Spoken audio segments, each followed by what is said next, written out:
Our biggest mission that we have is try to connect the entire paddle community in the United States. We're here to produce something that brings joy to the people. That was for me like winning Wimbledon or something. Hello everyone and welcome to Love Padel. In today's episodes I brought a guest that all of you guys would like to hear from. You probably know about the National Padel League here in America, the NPL. They are performing in more than 40 cities, and a lot of this effort is thanks to the CEO of this company. Thank you very much for Luis. Thank you, Alan, for having me here, and super happy to be here. I'm so happy that you are here. Just so everyone that don't know yet, can you please give me like a quick brief what's the NPL it's all about? The NPL stands as National Padel League. It's the largest amateur team league in America. Every competition that we do is in a team setup, and basically our biggest mission that we have is try to connect the entire paddle community in the United States. We started last year small.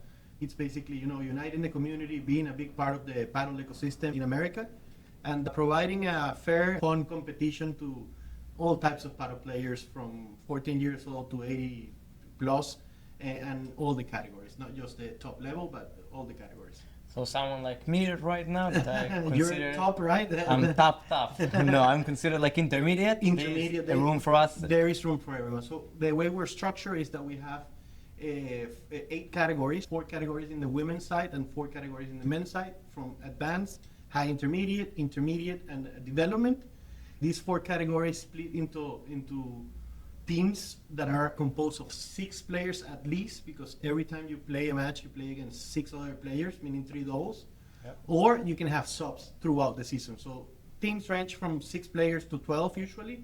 And right now we already started our second year of competition, so probably we'll jump into that pretty soon. Yes, that's fantastic.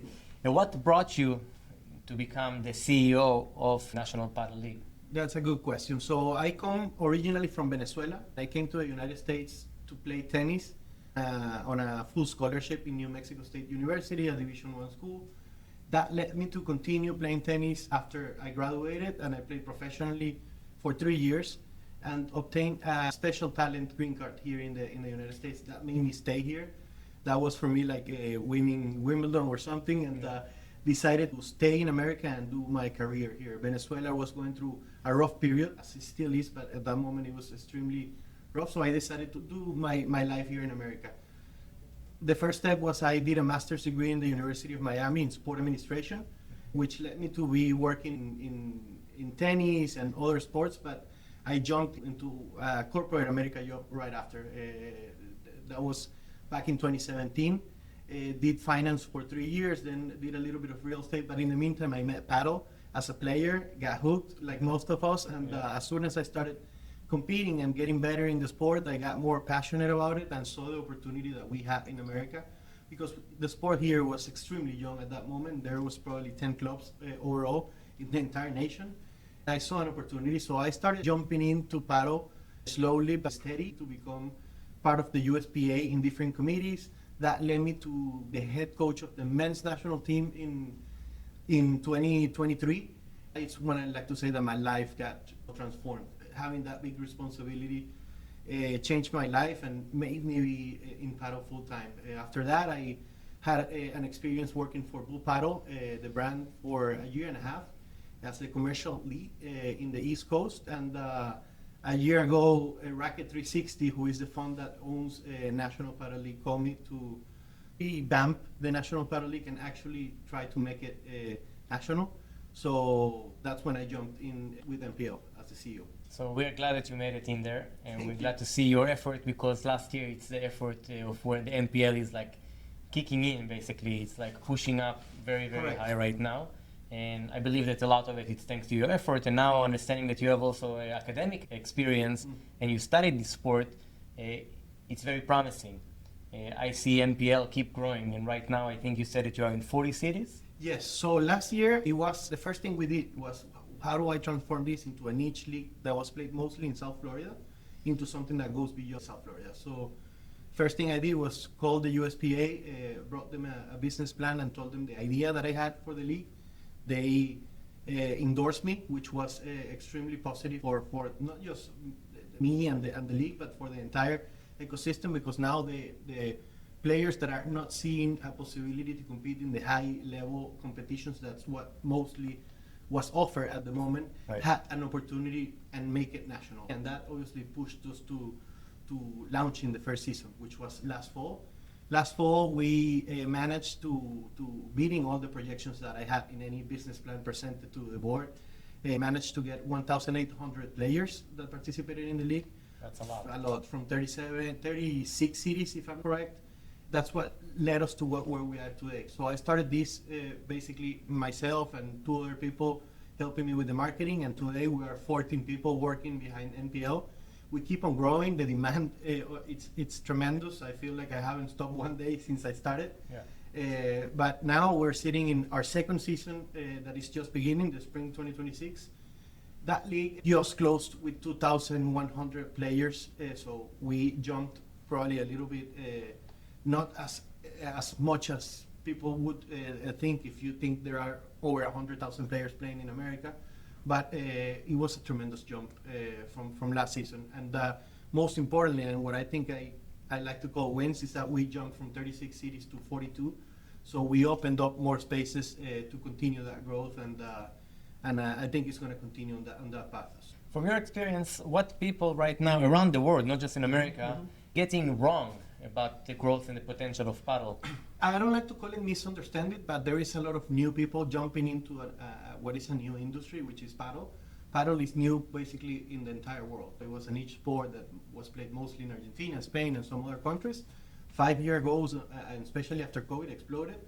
So you have operators, you have managers, you have coaches, you have companies that are jumping into the sport with limited experience in paddle per se, but some have experience in other sports and the industry of sports overall. So I think right now the biggest misconception is the amount of players that there are in America playing. I think there are many reports out there that say that we reach 1 million or that we will reach 30 million. I think it goes hand to hand with infrastructure, which right now we actually touched the 1,000 court mark in America, but that's still a long way to go. And our vision in NPL and the only way to grow of anyone in the paddle ecosystem is that we need more players, right? So the only way to have more players is to actually give them a structure for them to participate, especially in a country like the United States, where you have 1 million other opportunities and activities and different sports that are already out there and established in the culture of America.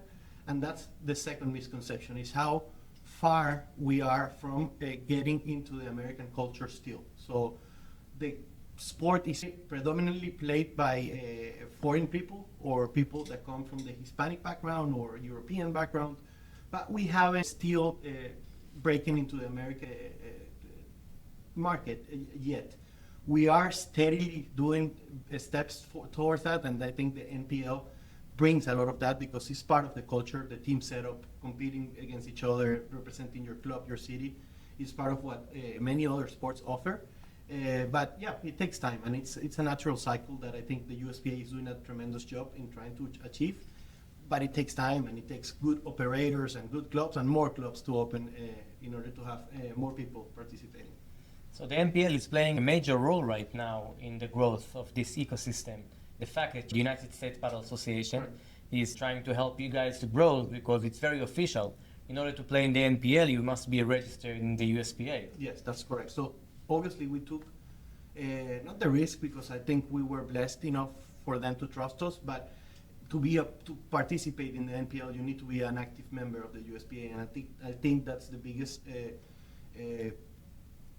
support that we provide to paddle in America at this point, because we are providing the USPA a more solid database and membership or active membership that are participating as active members of them. So just to give you some hard data of that, last year we provided close to 800 fresh new members to the USPA in a year that they reached the 3,000 mark. So in only a year we provided a lot of new members for an institution that has over 14 years since it was born. But how good the potential of this partnership can benefit both parties that are obviously involved in the partnership. So super happy with the results we have so far. Super happy with the role that we're playing in the paddle ecosystem in the US, and that comes with a lot of responsibility. So working hard to provide a better league and a more fun for the people that are participating. What are challenges that the NPL is facing right now building this infrastructure? There is many challenges, but the first one I would say is obviously the level of play is different in everywhere in America. So trying to make a uniform league in places where they use totally different ratings, totally different levels, words to describe the categories, and get them grouped together to play the same league has been the most difficult challenge so far. For that, we are powered with WPR, World Padel Rating, and they have been, working hand to hand with us as well as the USPA, trying to get this right. So, that's, I think, the biggest challenge in terms of fair play and having everyone playing in the same level, which is our biggest goal at the end of the day, everyone to have fun when they go out there and having a chance to win. But obviously trying to maintain a uniform everywhere in a country that's so big. So that's obviously the biggest challenge. And then obviously clubs are commercially independent, So trying to convince every club to participate and having them deploy a coach or two to build teams and participate in the league is not always easy. Usually the clubs that do it end up having a lot of benefit of it. They end up doing clinics, internal leagues, the micro communities that form within the clubs are bigger, but it takes time. Let's elaborate on that for a minute. For club owners right now, what are the benefits for them to join the NPL? There are so many different clubs right now. Not all of them are in the system yet.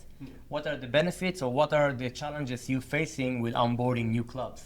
Okay, so the way the league runs, and I'll take a step behind that, is that we first start from the city stage, meaning that in the city or within the city, people play what we call a qualifier to get into regionals. In regionals is where we accumulate all the winners of the city stage, and basically we start the production of the league, because we enter production when we are in regionals and nationals. So what's the biggest benefit that the clubs have? First of all, financially, is that the most clubs they put in the league, the most clubs that are going to play in their club in the city stage. Because all the clubs that decide to play as a host in, let's say, I-95 in Miami, they are mandating that the city stage, when they host, are going to be played at I-95.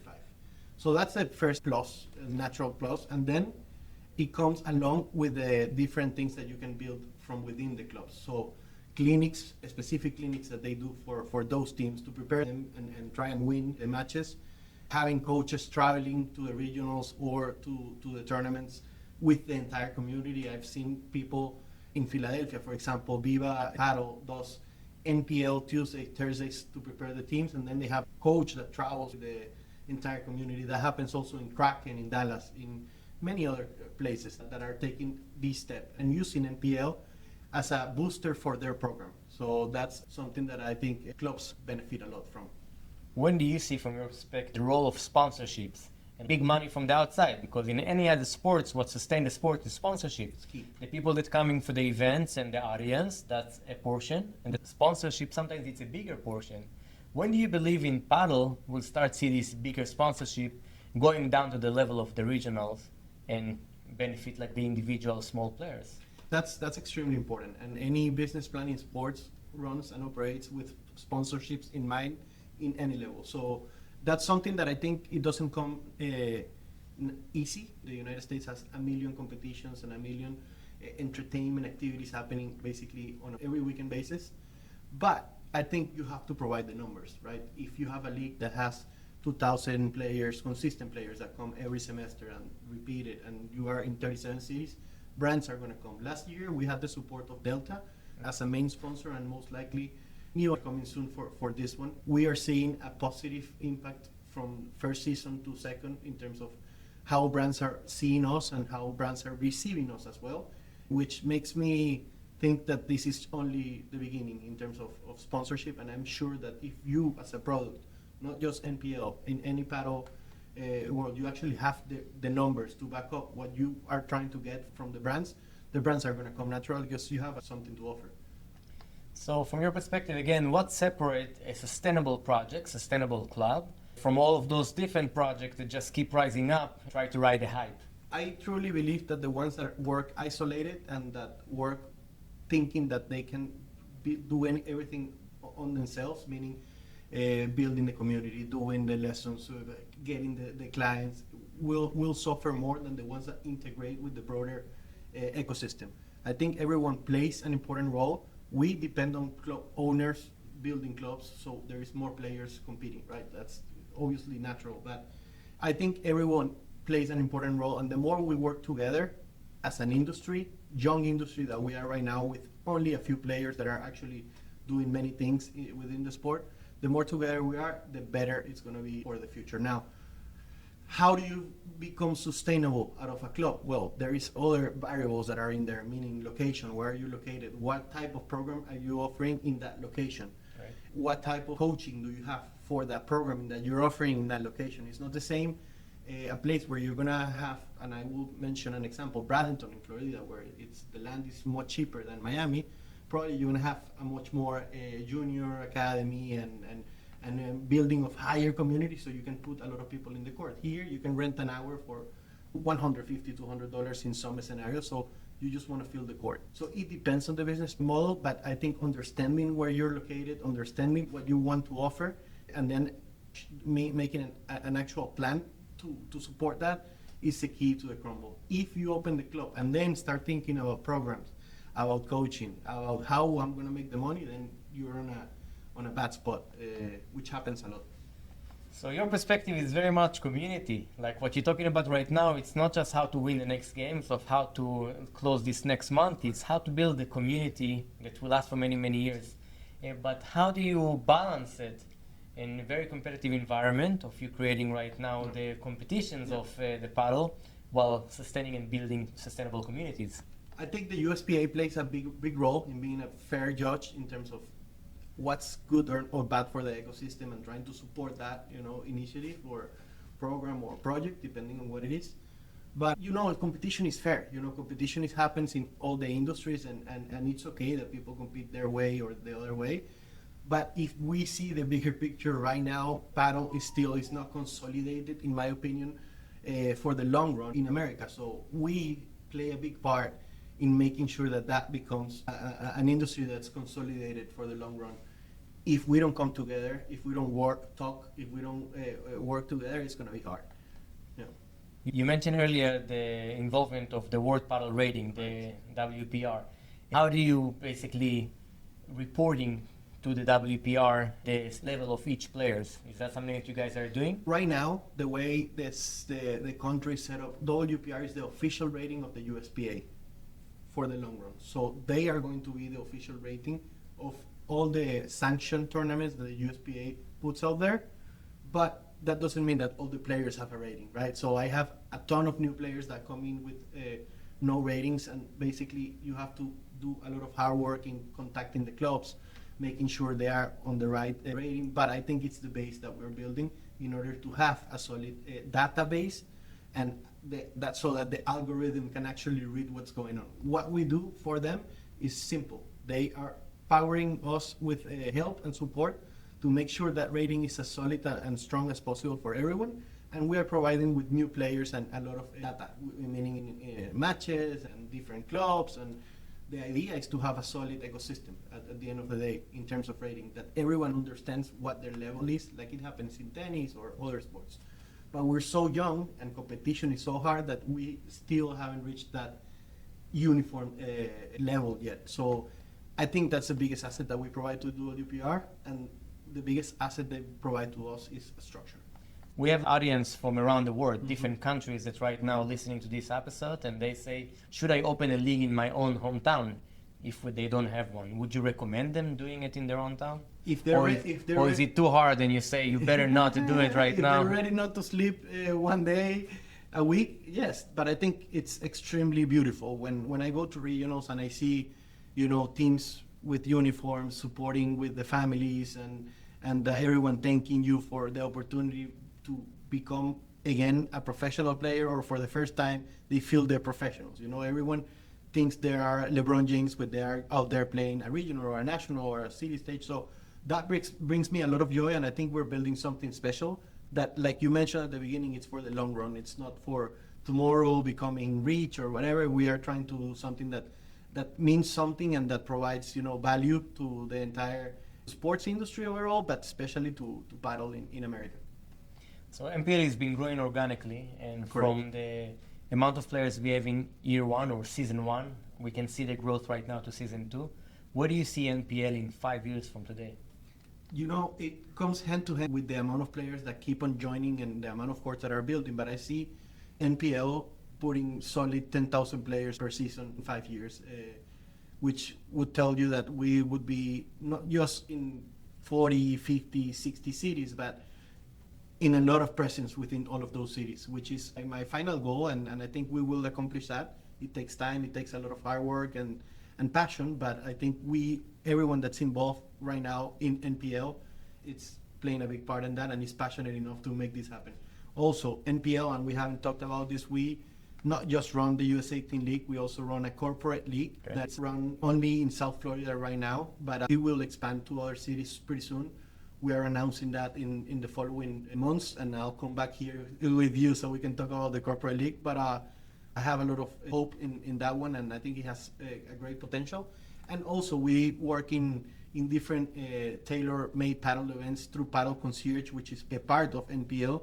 And we have done the Maccabi World Championship games twice. We have done X Clubs at Racket X twice. We have done events for corporations, birthday parties. So we are producing events the entire year. So I see NPL, growing in the three aspects. Pretty strong, but obviously the biggest product is the USA Team League, where I think we're going to grow in numbers drastically in the next following years. So is there a way for someone that's playing the NPL right now, or someone that is kind of new but is natural in paddle and is doing very, very good, to growing through the NPL and make it all the way to the US national team? I think there is. Actually, last year in the advanced level, we had the entire national team playing either in men's and women's, in different teams, obviously. We had the Agritellis playing in the Texas team. We had the Vini Di Francesco, the Armas Ruiz playing in the Miami team. We have people playing in New York that play for the national team as well. In the women's side, we had the same situation. So I think it's a great way to start competing, and start measuring your level with people from all over the place. First, like I said, you start locally, but if you're good enough to win local and advance, now you're going to see real competition, and it happens. People get surprised when they get there. People are crying because the level is too much. Then they adjust to what they have to do. And people that were crying last season, for example, because the competition was extremely tough, right now they signed up again, and you see them that they have a better team, and they're trying to adjust and compete. Everyone wants to win, but the most important part is that people are having fun, and I think that's our biggest asset. So in my team, we have 3 goals. The first goal is to have fun. Second goal is to get better. And the third goal is to win all the games. Exactly. In this order. So let's first have fun, let's get better, and then let's try to win all the games. And even if we lose, we're still having fun and we still got better. Exactly. So it's a win-win, almost a third win. I love it. And that's how it should be. Obviously, you have all the types of people around the league, right? You're serving everyone. So we understand everyone, or we try to understand everyone. Some are more competitive than others. But yeah, I think at the end of the day, we're here to produce something that brings joy to the people and unites a community that needs something like this. So that's what we are first, and then giving you a possibility to become a national champion in your category and advance and do a career out of the different levels that we offer, which is beautiful as well. We would love to come and take media coverage for all those events. We want to see the paddle growing here in Miami, of course, here in the USA, of course, and around the world, because it's almost inhabitable. The paddle is going to continue growing in the future. Amen. We fell in love with it. That's what I'm going to do for the next many, many, many years of my life. If it's from the media aspect of it, or if it's on the court. You have to do a little bit of both, but I love it. And I love that's something that paddle has that's special, is that people actually fast get hooked with the sport and want to be a part of it, want to play in leagues, want to do events. So I think we have a lot of things to do in the future, and it's going to be a fun future, I'm sure. Thank you very much, Luis. I really appreciate the time that you came. Thank you so much. Please invite us to anywhere you go, and new clubs at opening. We would love to be there and help those clubs to grow and attract more members. My goal is that everyone will play paddle or at least know about paddle. Yeah. So when I ask if they know about paddle, they will say, "Oh yeah, I know pickle," and they will stop saying that and they will say, "Yes, I know paddle." I thank you so much for doing what you're doing and promoting the word of paddle, which is needed. And count with us from the NPL, from my personal side, to support you in any way that we can. I appreciate Thank it. you so much. I appreciate it. And for all of you guys, for all of you that's watching us right now in Love Paddle, we appreciate it, you guys watching us. We appreciate you want to learn and grow and be more involved in this paddle culture. We're going to do our best to continue bringing you more guests that are from the industry, that are going to teach us and give us tools to grow a better and stronger community.